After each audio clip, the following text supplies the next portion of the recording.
Muertes insólitas. Estrellas que cayeron en situaciones inesperadas. Prepárate para descubrir los accidentes más extraños y espeluznantes que estremecieron a Hollywood como un terremoto inesperado. 1. Payne Stewart. Payne Stewart no solo se destacaba en el golf, lo hacía con un estilo inconfundible. Era fácilmente reconocible por sus bombachos, boinas y una elegancia que parecía provenir de otra era. Ganó 3 campeonatos importantes, representó a Estados Unidos en la Ryder Cup y se convirtió en uno de los íconos más queridos del deporte. Su último gran triunfo ocurrió en junio de 1999. 4 meses después, ya no estaba. El 25 de octubre de ese mismo año, Stewart subió un jet privado con destino a Texas desde Orlando, Florida. Viajaba junto a 5 pasajeros, entre ellos su agente. El vuelo despegó sin contratiempos, pero minutos después, algo salió mal. La cabina sufrió una pérdida de presión. Nadie a bordo reaccionó. Nadie solicitó ayuda. El oxígeno desapareció en un silencio abrumador. Durante horas, el avión siguió surcando los cielos en piloto automático, sin respuesta desde dentro. Mientras tanto, aviones de combate lo interceptaron y presenciaron una escena desoladora. Ventanas empañadas, tripulación inerte, un rumbo errante. Finalmente, el jet se estrelló en Dakota del Sur. No hubo sobrevivientes. Payne Stewart murió a los 42 años sin siquiera darse cuenta de que estaba falleciendo. Su partida fue tan elegante como trágica, sin gritos, sin caos. Solo el silencio del aire que faltaba. Así se despidió uno de los caballeros del deporte, con la misma serenidad con la que solía posicionarse en el green. Esta vez, mirando hacia el cielo para siempre. Ross Columbo.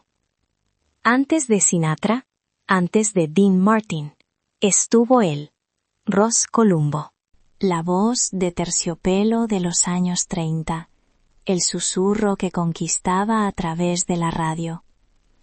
Con canciones como You Call It Love, But I Call It Love y Prisoner of Love, conquistó los corazones de toda una generación. Tenía todo, talento, fama, belleza y un futuro que parecía brillar en oro. El 2 de septiembre de 1934, Rue visitó a un amigo cercano, el fotógrafo Lansing Brown. Pasaban la tarde conversando, jugando con una colección de armas antiguas que poseía Brown. Entre risas y distracciones, uno de los revólveres, un arma de duelo decorativa, fue manipulada sin el debido cuidado. Brown, con un fósforo en la mano y el gatillo al acecho, lo accionó sin pensar. Una chispa se coló entre el percutor y la bala. El disparo fue real. La bala rebotó en una mesa y se alojó en el cráneo de Columbo, justo por encima del ojo izquierdo.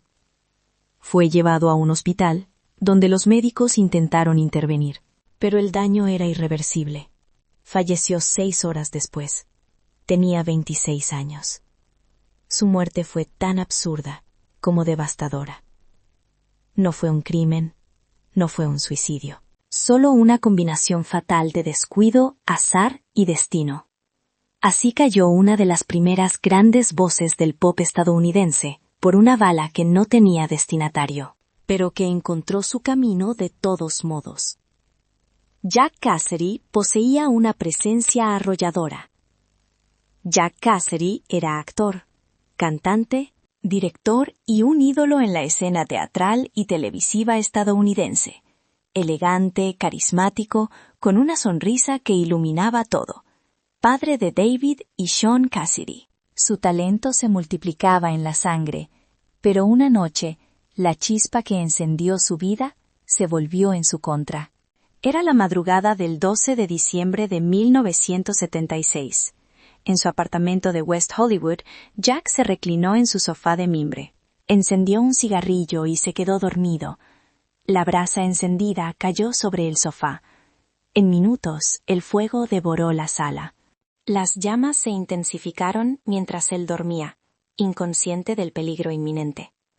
Cuando los bomberos arribaron, ya era demasiado tarde.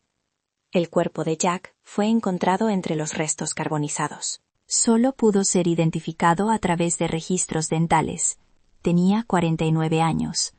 Un desenlace cruelmente literal para un hombre que siempre vivió rodeado de escenarios iluminados.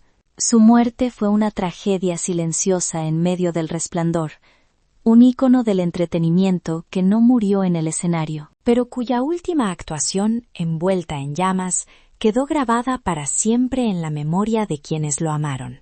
Una estrella que no se apagó, sino que ardió. Roy Kinnear. Roy Kinnear hacía reír con solo aparecer en escena. Era el clásico rostro británico del humor. Un secundario brillante, capaz de deslumbrar sin pronunciar una sola palabra. Intervino en televisión, teatro, cine, y era un favorito indiscutible de los directores. Sin embargo, lo que nadie imaginaba era que su última escena se rodaría entre sangre, gritos y huesos fracturados. El 19 de septiembre de 1988, Kinnear se hallaba en Toledo, España, filmando el regreso de Los Tres Mosqueteros. Su papel era breve, la escena sencilla, un accidente a caballo.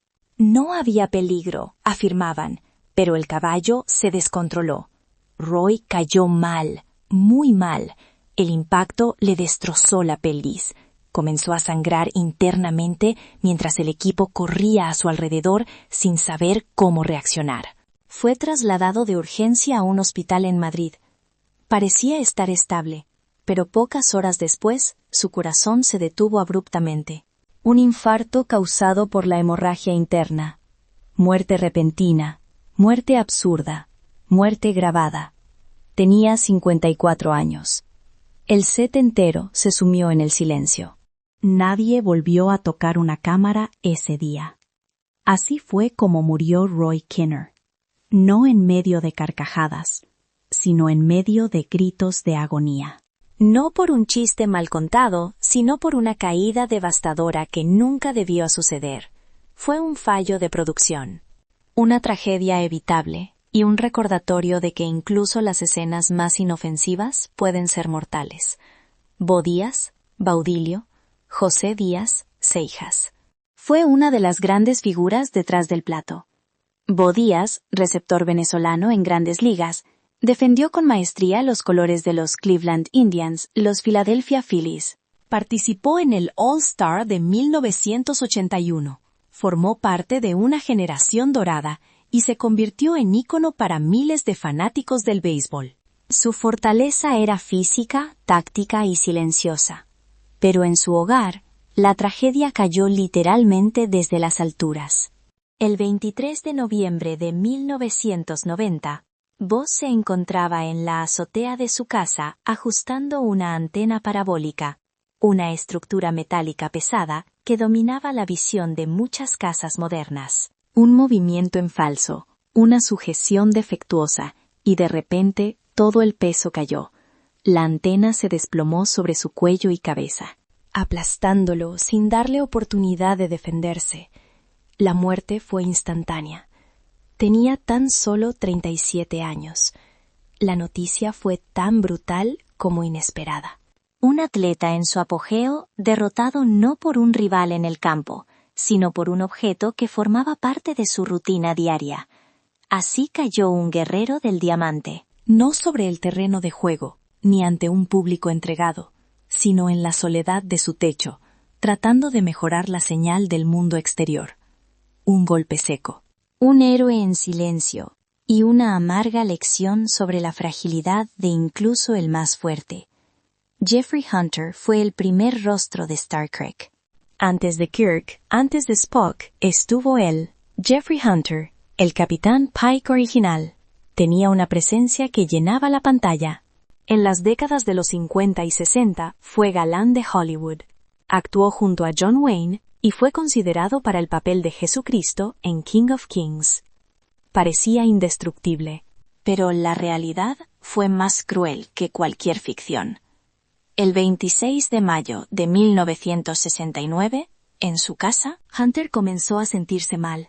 Mareos, visión borrosa, un fuerte dolor de cabeza.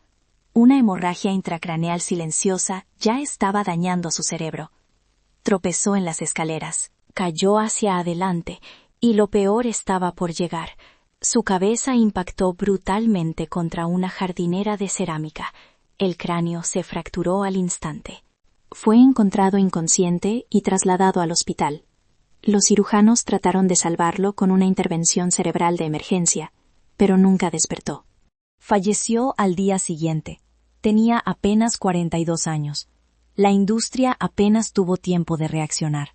Su carrera ya se había enfriado, y su final pasó casi desapercibido.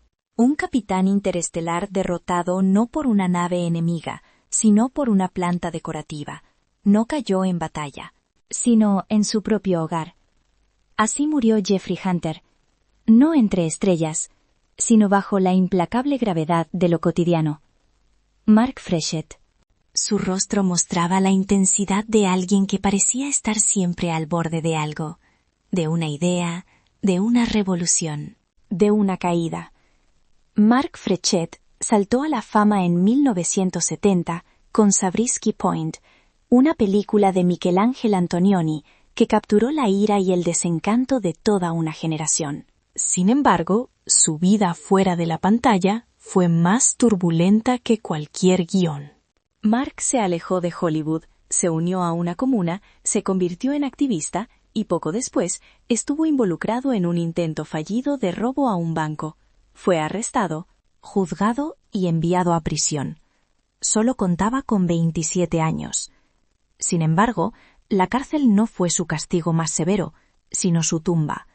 El 27 de septiembre de 1975, mientras se ejercitaba en la sala de pesas de la prisión, una barra de 150 libras cayó sobre su cuello. El impacto fue instantáneo, el aire desapareció, su cuerpo se rindió. Murió asfixiado antes de que alguien pudiera intervenir. Las autoridades descartaron cualquier indicio de violencia, calificándolo como un accidente brutalmente simbólico. Así fue como murió Mark Freshet, solo aplastado por el peso del metal y su pasado, un actor sin papeles.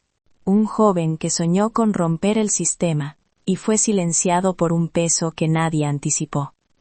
Su vida fue un guión sin correcciones, y su muerte, el fundido a negro más real que se pueda imaginar. Boris Sagal. Boris Sagal no era un debutante, era un director bien considerado en Hollywood, conocido por su estilo visual preciso, casi quirúrgico. Había dirigido episodios de The Twilight Zone, Columbo, Quincy M. y películas como The Omega Man. Su mirada detrás de la cámara era afilada, pero el 22 de mayo de 1981, esa mirada no vio venir la hélice que pondría fin a todo. Mientras filmaba la miniserie World War I en Timberline Lodge, Oregon, Boris bajó de un helicóptero tras una larga jornada de grabación. El motor seguía encendido. La hélice del rotor, esa mortífera que gira a velocidades invisibles, continuaba funcionando. Nadie gritó. Nadie lo detuvo. Dio un paso en la dirección equivocada. Las palas le quitaron la vida. Nadie lo detuvo. Dio un paso en la dirección equivocada. Las palas le quitaron la vida. No fue un accidente menor.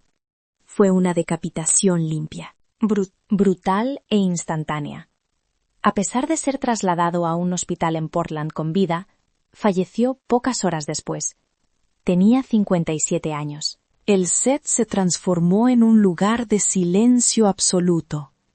Nadie podía creer lo que había sucedido. Así falleció Boris Sagal, no en una escena de acción, sino en una que él jamás habría probado. Un hombre que dirigía con precisión milimétrica, destruido por un solo giro maldito. Fue rápido, fue violento, fue real, y nadie gritó corte a tiempo. Olive Thomas.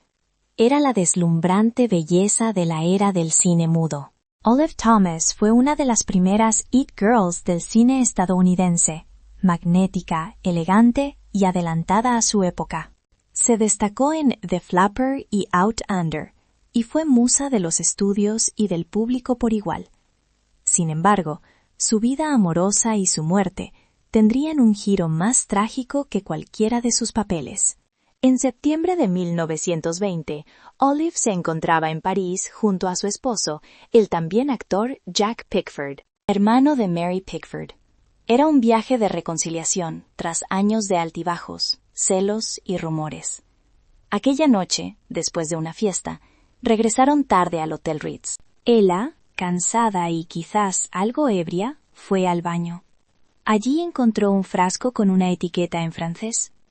Sin saberlo, ingirió una dosis del medicamento que su esposo tomaba para tratar la sífilis, un veneno en altas concentraciones.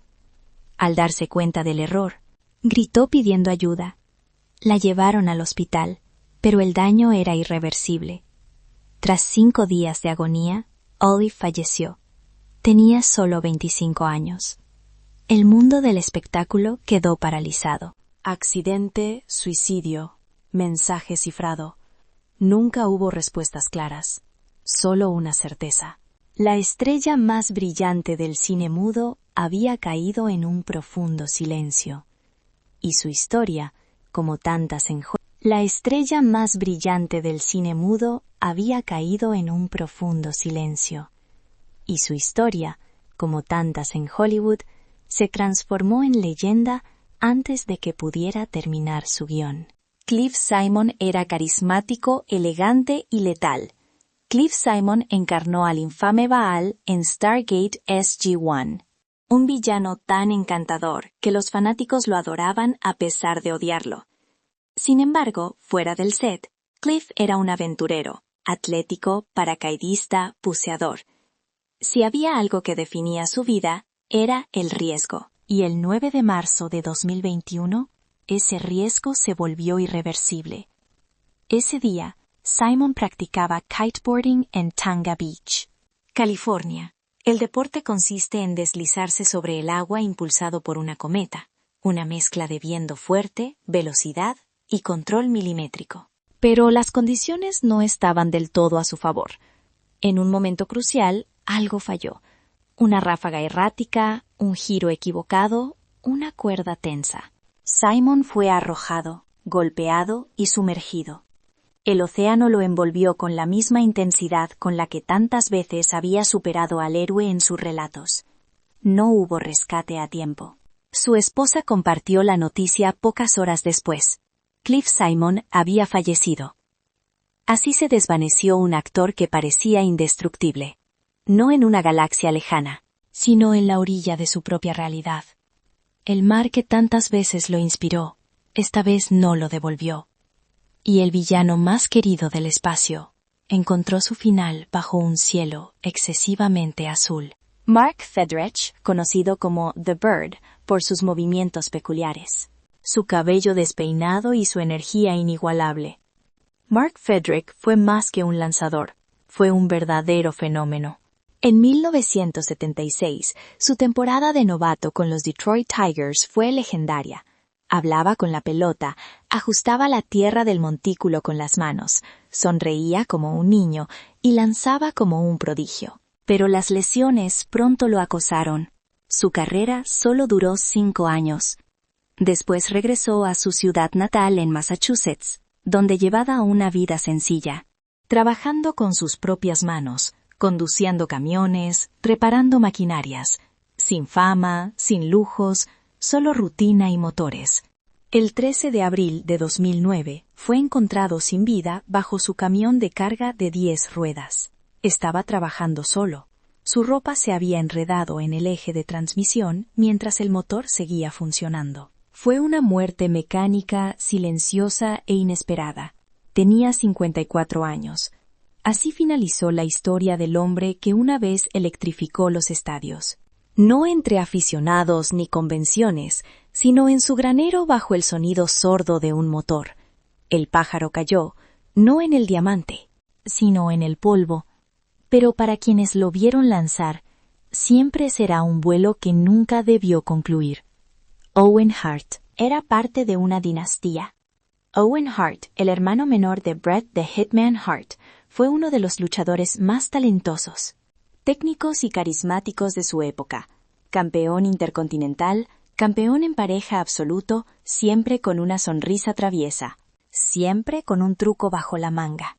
Pero el 23 de mayo de 1999, el truco resultó ser demasiado arriesgado. Durante el evento Over the Edge de la WWF, Owen debía realizar una entrada dramática descendiendo desde lo alto de la arena con un arnés. El personaje, un superhéroe torpe, debía encasillarse y luego soltarse de manera cómica, cayendo sobre el ring. Sin embargo, el mecanismo de liberación falló. Desde 24 metros de altura, la sujeción se liberó prematuramente. Owen cayó al vacío. El impacto fue brutal. Cabeza primero contra el poste del ring, ante miles de espectadores en vivo, ante cámaras. Frente a la historia, murió casi al instante antes de llegar al hospital. Tenía 34 años. No fue parte del espectáculo. No fue un giro de guión. Fue una muerte real, desgarradora, transmitida por televisión nacional. Así murió Owen Hart, no derrotado por un oponente, sino por una cuerda. El héroe que debía volar terminó estrellado ante un mundo que no pudo ni quiso desviar la mirada. Earl Anthony. Era precisión, consistencia y elegancia en movimiento. Earl Anthony dominó el ámbito del bowling profesional como pocos en la historia, con 43 títulos en el Tour de la PBA. Su apodo lo decía todo: la máquina. Su estilo era sobrio, metódico, casi sin emoción, pero absolutamente letal. Cada lanzamiento suyo era una lección de control. Se retiró con el respeto de toda una comunidad. Lejos del espectáculo de otros deportes, Anthony prefería la tranquilidad. Llevaba una vida apacible, visitando amigos, disfrutando de su retiro, sin necesidad de atención mediática. Pero incluso en lo cotidiano, el peligro puede acechar en silencio. En 2001, mientras visitaba a un amigo en Berlín, Wisconsin, Earl cayó por una escalera dentro de la casa. Se golpeó la cabeza con fuerza. Algunos dicen que tropezó con un gato, otros que simplemente perdió el equilibrio. El resultado fue el mismo: una lesión cerebral que no pudo superar. Murió poco después. Tenía 63 años. Así concluyó la vida de un hombre cuya precisión parecía invulnerable. No fue una jugada dramática, ni un error en el torneo. Fue un paso en falso, una caída doméstica. Pero incluso la máquina más confiable puede detenerse, y cuando lo hace, deja un silencio absoluto en la pista. Naya Rivera fue feroz, brillante, inolvidable. Naya Rivera se consolidó como un ícono de la televisión al interpretar a Santana López en Glee. Carismática, intensa, con una voz imponente y una presencia que capturaba la atención. Pero el 8 de julio de 2020 el panorama se oscureció. No había luces, no había melodías. Solo un lago sombrío y un niño esperando. Naya había rentado un bote para explorar el lago Pirú en California, junto a su hijo de 4 años. Era un día radiante, aparentemente perfecto. Madre e hijo disfrutaron juntos en el agua, pero pronto algo cambió. Una corriente imperceptible, un viento traicionero, una fuerza oscura que lo sumergió. En su último acto heroico, Naya empujó al niño de regreso al bote. Le salvó, lo dejó a salvo. Luego desapareció bajo el agua, sin un grito, sin una segunda oportunidad. El niño fue hallado solo, dormido, horas después. Naya no fue encontrada hasta 5 días después, cuando su cuerpo emergió a la superficie. Tenía 33 años. Su muerte no fue un simple accidente. Fue un sacrificio, un instinto desbordante de amor. Así partió Naya Rivera, no como una estrella fugaz, sino como una madre que dio todo por su hijo. Y en las profundidades de ese lago, su nombre se hundió, pero su historia perdura eternamente. Era la voz de una generación. Wong Kar-wai, líder de la emblemática banda de rock hongkonesa Beyond, creó himnos de libertad, justicia y sueños inalcanzables. Su música cruzó lenguas y fronteras. Temas como Boundless Oceans, Vast Skies aún resuenan en millones. Pero el 24 de junio de 1993, su voz fue acallada por un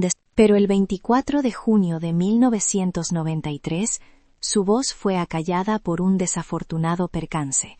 Durante la grabación de un concurso en la televisión japonesa, Wong y un presentador estaban en una plataforma elevada, angosta y mal asegurada. En un instante de confusión, ambos resbalaron y cayeron desde una altura de 3 metros. El conductor impactó sobre Wong. El golpe fue devastador. Wong Kak-uy golpeó su cabeza contra el suelo con fuerza. Inconsciente, fue llevado de inmediato al hospital. Entró en coma profundo. Durante 6 días, miles de seguidores oraron, esperaron. Cantaron sus canciones. Pero el 30 de junio, el silencio triunfó. Wong falleció debido a una grave lesión cerebral. Tenía apenas 31 años. Un error de producción. Una plataforma mal diseñada. Una caída absurda. Así concluyó la vida de uno de los músicos más inspiradores de Asia. No fue un adiós planeado. Fue una nota que se cortó a la mitad. Pero todavía hoy, cada vez que alguien entona sus versos, Wong revive. Anne Hedge vivía al límite. Conocida por sus papeles intensos en Donnie Brasco, 6 Days, 7 Nights y Pico, su carrera fue una montaña rusa. Llena de éxitos, escándalos, romances públicos, rupturas notorios. Pero nada, ni Hollywood ni los tabloides pudieron prever cómo culminaría todo. No en una escena, no en una alfombra roja, sino en llamas. El 5 de agosto de 2022, Anne condujo su Mini Cooper por las calles de Los Ángeles a toda velocidad. Primero chocó contra el garaje de un edificio, luego escapó. Minutos después, colisionó con otro vehículo y continuó. Todo fue registrado por cámaras de seguridad y testigos atónitos, hasta que sucedió lo inconcebible. A más de 100 kilómetros por hora, han impactado contra una vivienda. El auto atravesó la pared como si fuera de papel y se adentró más de 9 metros en la sala. De inmediato, el coche estalló. Las llamas se apoderaron de todo. Pasaron casi 60 minutos antes de que los bomberos pudieran rescatarla de los escombros. Sufrió heridas graves y entró en coma. Una semana después, el 12 de agosto, Anne Hedge fue declarada muerta por muerte cerebral. Tenía 53 años. Así se extinguió la vida de una actriz que nunca dejó de moverse ni de arder. El final no fue simbólico, fue literal. Un choque, una explosión y la estrella se apagó, envuelta en llamas. Butterfly McQueen. Su nombre ya era un susurro poético. Butterfly McQueen, tan ligera como una pluma, tan inolvidable como su voz aguda. En lo que el viento se llevó. Personificó a Pris y la criada temblorosa, que con solo unas líneas selló para siempre la historia del cine. Pero detrás de ese personaje se hallaba una mujer mucho más compleja, inteligente, rebelde, culta, que no temía alzar la voz contra los estereotipos de Hollywood. Rechazó papeles ofensivos, evitó las sombras vacías y vivió a su manera, rodeada de libros, pensamientos y lámparas de queroseno que parecían sacadas de otro tiempo. Y fue precisamente una de esas lámparas tan inofensivas, tan cotidianas, la que desató el caos. Aquella noche cualquiera de diciembre de 1995 en su hogar de Augusta, Georgia, mientras intentaba encender la lámpara, algo falló. Se produjo una chispa y luego una explosión. En cuestión de segundos, las llamas consumieron su ropa, su piel, su historia. Luchó, gritó, intentó escapar. Fue llevada de urgencia al hospital. Pero las quemaduras eran demasiado graves. Falleció poco después, a los 84 años, no en un set de filmación, ni ante una cámara, sino atrapada en el fuego silencioso de una tragedia absurda. Así fue como partió Butterfly McQueen, no derrotada por el racismo ni por el olvido, sino por una llama traicionera. Pero, fiel a su nombre, nunca dejó de volar. Hoy, entre las sombras del celuloide y los rincones de la historia, su espíritu sigue danzando como una mariposa que se niega a caer del todo. Jeff Porcaro fue una leyenda que no necesitaba estar en el centro de atención para brillar. Jeff Porcaro era el corazón invisible de cada melodía, el motor rítmico de una era. Con su batería creaba pulsos que se sentían más que se escuchaban. Fue el arquitecto sonoro de Toto, la banda que conquistó el mundo con himnos como África y Rosanna. Su precisión era digna de un cirujano, su talento puro. No necesitaba solos estruendosos ni actitudes de estrella, bastaba con un compás para marcar la diferencia. Pero el 5 de agosto de 1992, el ritmo se detuvo de la forma más absurda imaginable. Ese día, en su hogar de Los Ángeles, Jeff simplemente estaba cuidando su jardín. Una jornada común, con sol, tranquilidad y una rutina doméstica.